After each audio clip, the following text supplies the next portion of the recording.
tout de suite, on passe au deuxième intervenant. C'est Abdelkarim Mahboub, qui est un expert hydraulicien, diplômé en management des projets de l'école Hassania et du collège de Polytechnique Paris.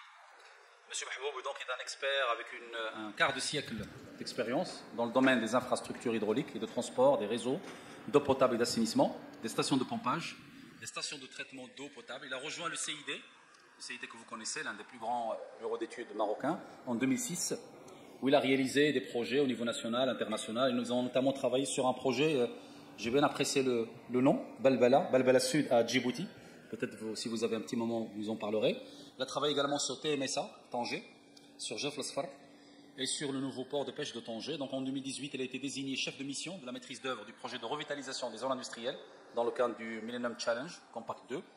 Et puis tout récemment, il fait partie du comité donc, du projet de l'interconnexion du bassin de Sbou entre bien sûr le Haoud Sbou et Haoud Bourgrag. Et bien évidemment, il est chargé du pilotage d'ordonnancement dans le cadre des prestations d'assistance technique confiées au bureau d'études CID. Donc, c'est Mahboub, vous avez 10 minutes. Fadal. Bonjour. C'est difficile de présenter le projet dans 10 minutes, mais je vais essayer. Donc, je suis ravi de représenter CIT dans ce séminaire en présentant le projet d'interconnexion du bassin de Bourgrag, le bassin de Soua avec le bassin de Bourgrag.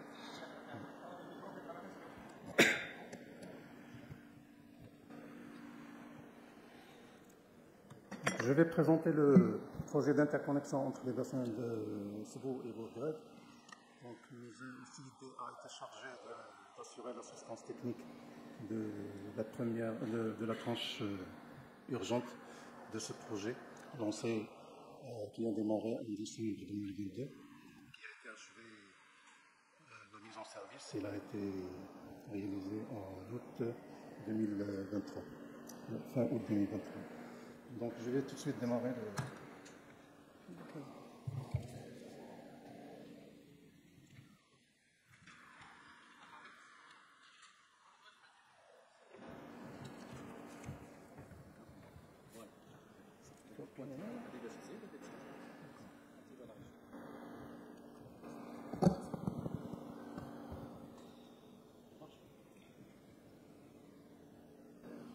Donc le sommaire du projet, je vais présenter la consistance et les principales composantes du projet, en se focalisant sur les contraintes spécifiques que nous avons rencontrées pendant la réalisation de ce projet, donc jusqu'à la mise en service.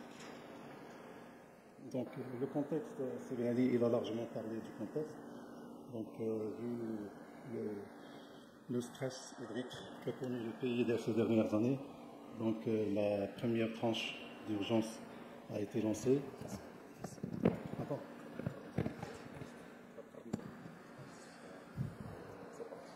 Donc, les objectifs de ce projet, c'est la valorisation des volumes d'eau qui est perdu en mer pour sécuriser l'alimentation eau potable de la zone côtière de Knitra, Rabat, Casa, à court terme et à moyen terme, et Marrakech à long terme, et bien sûr les périmètres,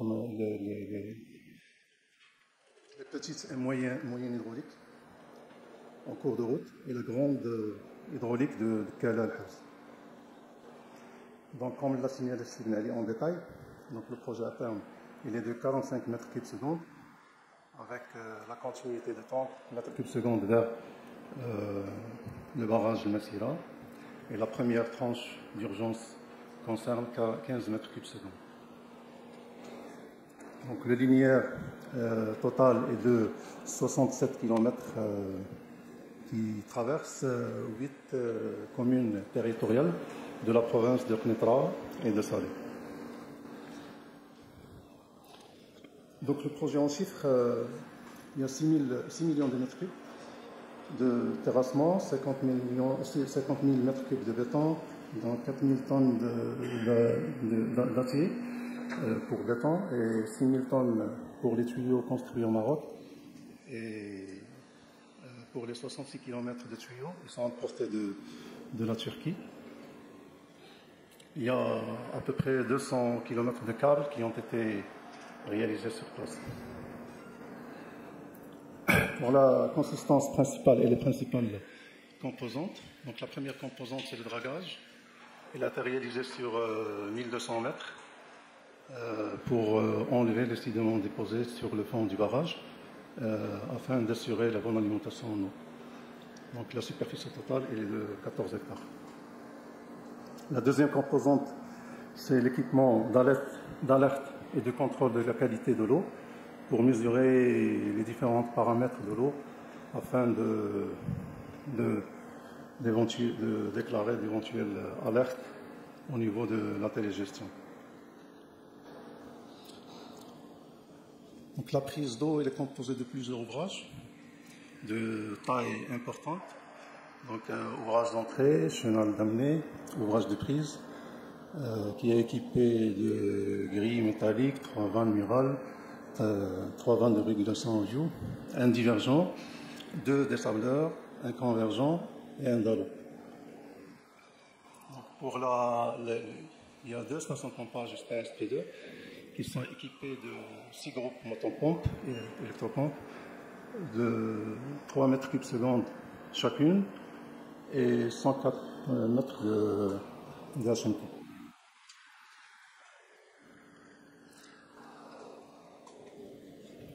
Donc la composante de la conduite, donc il y a 66 km de conduite qui ont été posés dans des tranchées avec 3,5 millions de déblais et 2,7 millions de rendus. La composante électrique, elle est composée de postes électriques, de cellules, démarreurs, télégestion et la supervision, comme on l'a vu tout à l'heure. Il y a la partie alimentation électrique. Il y a 23 km pour alimenter la station de pompage SP1 et 15 km pour alimenter la station de pompage SP2.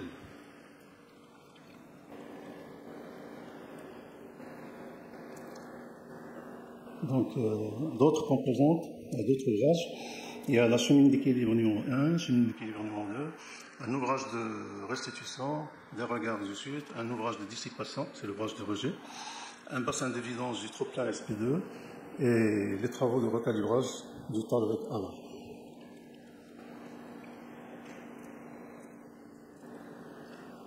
Donc la conception hydraulique, donc nous avons établi une modélisation hydraulique 3D pour vérifier le flux et la répartition des flux à l'intérieur des masses de pompage pour limiter les vitesses et contrôler le phénomène vortex.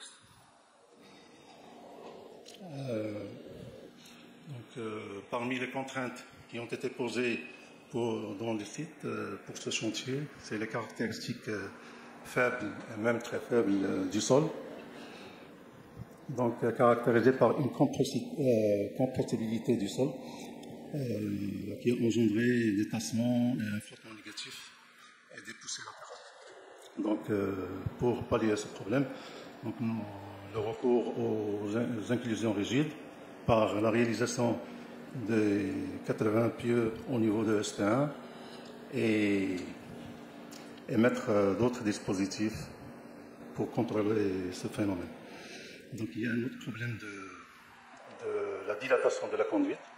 Donc l'étude de flexibilité nous a recommandé de réaliser des socles d'appui au niveau de la jonction de la conduite avec les ouvrages. Donc les pales planches, on a prévu des pales planches pour constituer un rideau imperméable et travailler tranquillement dans la partie aval au moment de raccordement avec le wet screw.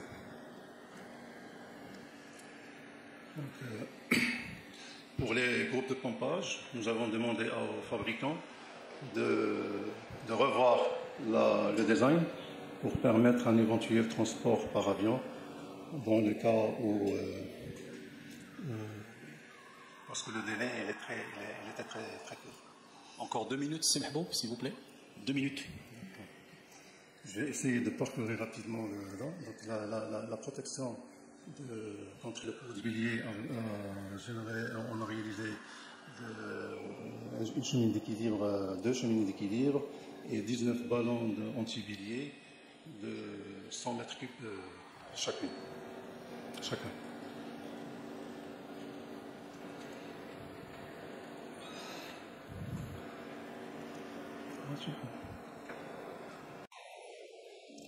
Donc il y a des contraintes importantes qu'il faut signaler ici. Donc c'est beaucoup de traversées de route sur le long des 66 km. L'emprise qui a été mise à la disposition de l'entreprise de 50 mètres. Donc il nous a imposé beaucoup de problèmes au niveau du chantier. Donc, beaucoup d'obstacles le long du tracé. Il y a des traversées de route, traversées de voies, traversées de conduite d'eau potable. Il faut tenir compte des traversées futures de LGV et du gazoduc Nigeria-Maroc. Donc, la principale contrainte de ce projet, c'est le délai, qui était très serré.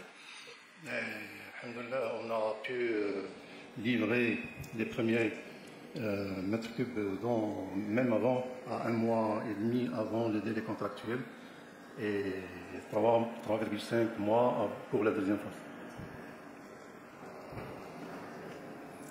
Donc la création de la DOP, c'est une approche qui était la principale clé de réussite de ce projet.